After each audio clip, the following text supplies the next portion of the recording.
महायुतीला बंपर यश मिळाल्यानंतरही शिंदेंना मुख्यमंत्री पदावरून दावा सोडावा लागला आणि त्यातच दिल्लीमध्ये अमित शहांसोबतच्या बैठकीनंतर शिंदे नाराज असल्याची चर्चा रंगली आहे। मात्र खरंच शिंदे नाराज आहेत का?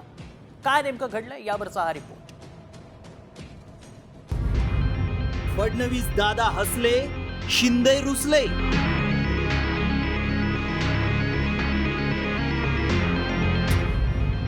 शहांसोबतच्या बैठकीनंतर शिंदेंचा चेहरा पडला।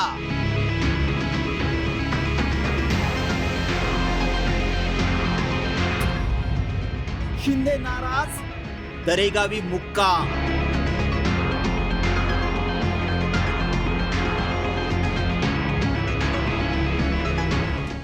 महायुतीला स्पष्ट बहुमत मिळाल्यानंतरही मुख्यमंत्रीपद मिळणार नाही हे स्पष्ट झालं। त्यानंतर दिल्लीत अमित शहांसोबतच्या बैठकीनंतर एकनाथ शिंदेंचा चेहरा पडल्याचं समोर आलं।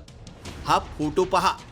हा फोटो म्हणजे महाराष्ट्रात बदललेल्या राजकीय समीकरणाचं चित्र आहे। यामध्ये देवेंद्र फडणवीसांच्या चेहऱ्यावर हसू फुललंय, तर एकनाथ शिंदेंचा चेहरा पडलाय।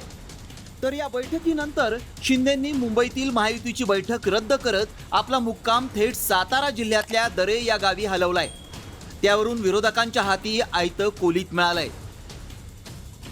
मला वाटतं की त्यांना आता कुबळ्यांची गरज नाही, उलट ज्या कुबड्या आहेत त्या देवेंद्रजीवर विसंबून आहेत। त्यामुळे आता त्यांना फ्री हँड काम करायला कोणी थांबवू शकत नाही। 2.5 वर्ष मुख्यमंत्री असलेल्या व्यक्तीला, नेत्याला सत्ता मिळूनही सत्तेच्या सर्वोच्च खुर्ची मिळत नाही, त्यावेळेस चेहरा पडलेला दिसेल। त्यांना जे हवं आहे ते त्यांना कधीच मिळणार नाही। आता भारतीय जनता पक्षाचं जे काम होतं त्यांच्याकडनं करून घ्यायचं ते संपलेलं आहे। त्यांनी महाराष्ट्र कमजोर केला, त्यांनी शिवसेना आणि राष्ट्रवादी काँग्रेससारखे पक्ष तोडण्यास यांच्याकडून मदत घेतली, यांचा वापर केला। आता त्यांचं कार्य संपलेलं आहे। भविष्यामध्ये ह्या दोघांचे पक्ष फोडले आणि भारतीय जनता पक्षाने आपलं बहुमत स्थापन केलं तरी कोणाला आश्चर्य वाटणार नाही। विरोधकांच्या टीकेनंतर काळजीवाहू मुख्यमंत्री शिंदेंच्या बचावासाठी महायुतीतील नेत्यांची चांगलीच धावाधाव झाली आहे। तर मुख्यमंत्री नाराज नसल्याचं भाजप आणि शिंदे गटानं म्हटलंय। मुख्यमंत्री नाराज होणाऱ्या नेतृत्वापैकी एक आहे का?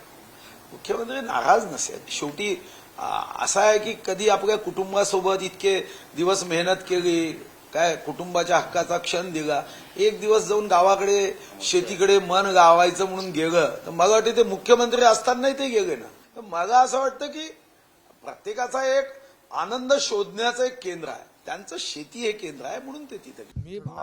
आमची भूमिका काल मी जाहीर केली की महायुतीच्या मुख्यमंत्री पदाच्या उमेदवाराला शिवसेनेचा पाठिंबा कालच मी दिलेला आहे। त्यामुळे तो डेडलॉक संपलेला आहे। आज निर्णय झाला नाही, आता ते त्यांचं विधानमंडळाचं नेता निवडीची बैठक होईल ना। एकनाथ शिंदेंनी पत्रकार परिषद घेत मुख्यमंत्री पदावरचा दावा सोडला। त्यानंतर एकनाथ शिंदेंच्या समर्थकांकडून मराठा मुख्यमंत्री देण्याची मागणी केली जात होती। त्यानंतर दिल्लीत फडणवीस आणि अजितदादा यांची एक, तर शिंदे आणि शहा अशा 2 बैठका झाल्या। त्यानंतर शिंदे नाराज असल्याचं दिसून आलं। त्यामुळे आता दरे गावातील 2 दिवसांच्या विश्रांतीनंतर शिंदे शहांचा शब्द मान्य करणार की वेगळी चाल खेळणार याकडे सगळ्यांचं लक्ष लागलंय। ब्युरो रिपोर्ट, साम टीव्ही न्यूज।